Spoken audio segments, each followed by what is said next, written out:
so much for checking out our video. My name is Madison Howard, and I'm the manager of member communications here at EPCOR.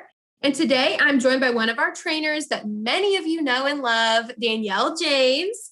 Danielle is our director of payments education, and I'm so excited to chat with her today. So hi, Danielle. Thank you for joining me. Hi, Madison. Thank you for having me. Absolutely. So payment systems update recently wrapped, and I have a few questions that I'm just dying to ask you. So my first question is actually about your dad. So a fun fact that our members may not know is that the voice of payments, law, and order is actually Danielle's dad. So what was it like directing and working with your dad? It was a pain in my butt. No. No, it was good. He was very open and receptive to it when I asked him. Just a little background story about my dad. He's actually been retired for several years now. So, during his day, he just sits at home with their dog and watch game shows all day long. So he was definitely open and on board when I asked him to, do some voiceovers for us. Back in the day when he used to live it up and stuff, he actually used to be a DJ at a club. So he has this deep radio type voice, that he loves to, play around with and stuff sometimes. So when I asked him to do it, I told him, I'm going to send you over, a script of what I want you to say. And with different things within our industry, we have specific terms and stuff that we use from the ACH rules book. So when he recorded it, and he actually got the recordings back to me the day I sent him the script, of course, because he was just so gung-ho on getting it done and making it perfection too. So when I gave him my review or feedback of what I thought about it, I was trying to explain to him about, the terms we use and how to say them. So two of the terms that we use is ODFI and RDFI. So on the recordings, the way he said it was ODFI and RDFI. Like it was kind of like two words. And I was trying to explain to him, I need you to say it just like one word, like ODFI, RDFI. So when I was explaining that to him, I don't think he liked it. He didn't want to take direction from his daughter, of course. What a diva. So he was like, well, just let, the other people, hear it and come back with me with their feedback. And if we need to record it, then that's what we'll do. So, of course, I let Jen, my manager, hear it. And her first response was, well, of course, she loved it. And then her second one was that, he said ODFI and RDFI, like I told him how he said it, ODFI and RDFI. And I busted out laughing when she told me that. And she was like, why are you laughing at me? So I explained it to her. And of course, I took the feedback back to him and told him. And of course, he was open and receptive to somebody else's feedback for him. Not yours. Not his daughter's. But he changed it and he made it, a great voiceover for us. And, everybody enjoyed it. So now he probably has a big head about his future acting career. And... Right, thinking he needs a Grammy or Oscar or something. And we was like, it's just your voice. Have a seat. That's too funny. So Dad wasn't the only talent you had to work with to put together payment systems update. So what was it like working with the rest of the staff to create the characters like Tawny and Billy, Jim, Joe, Bob? What was that like for you? It was fun. I was blown away by their acting skills and stuff.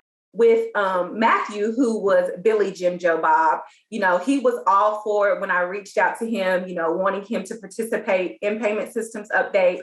He even suggested different names for him. So he chose, Billy, Jim, Joe, Bob.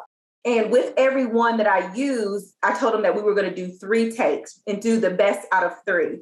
Well, with Matthew, when I tell you he was in character and he didn't need the other 2 takes, he was a one and done. Like after we recorded the first time, I was just blown away by how in character he was with the whole situation. And after we got done, I said, so what do you think about it? And he was like, oh, I'm good with it. Are you good with it? I said, 1 take and done. We're good. It's a wrap.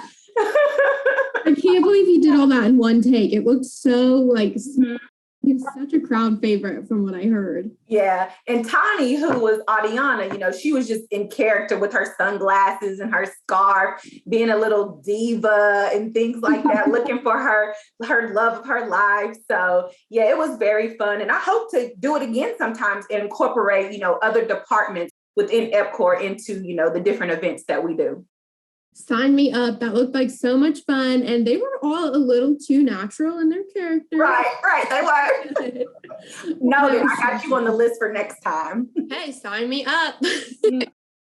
So I just have one last question for you, Danielle. So what is one aha moment from our members for each of the 3 seasons of Payment Systems Update? Yep. I got them for you because our lovely membership filled out those lovely surveys for us and they gave us some feedback. And we really, really do appreciate all that feedback that we get from those surveys and evaluations. So for season 1, the aha moment was, of course, payments law and order, where we talked about the web debit account validation rule. With season 2, we had a couple of there. Season 2 was packed with a lot more information of, upcoming ACH rules. So one was the limitation on warranty claims, online banking agreements making account holders responsible for those P2P entries that they were initiating. And then, of course, everybody's favorite F word. And of course, that's fraud. Everybody loves talking about fraud. I mean, I've been in the training department for a couple of years now, and everybody during PSU, EPU events all the time, there's always fraud going on. So they love those fraud discussions. And then with season 3, the aha moment was the standing authorization and how, depending on how that consumer instructs that payment, could change that SEC code.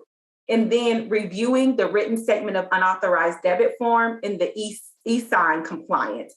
Because before last year, of course, and in the ACH rules, it states that, those written statement forms have to be signed. Well, due to the pandemic, people were not being able to come in. So that was another aha moment for them. And then the new proof of authorization options that are coming available. You guys packed in so much in Payment Systems Update. I know everyone just loved it and found it so helpful. So I just really enjoyed it. And I really enjoyed chatting with you today, Danielle. So thank you so much for joining me. I enjoyed chatting with you too, Madison, all the way in Ohio. Yes, absolutely.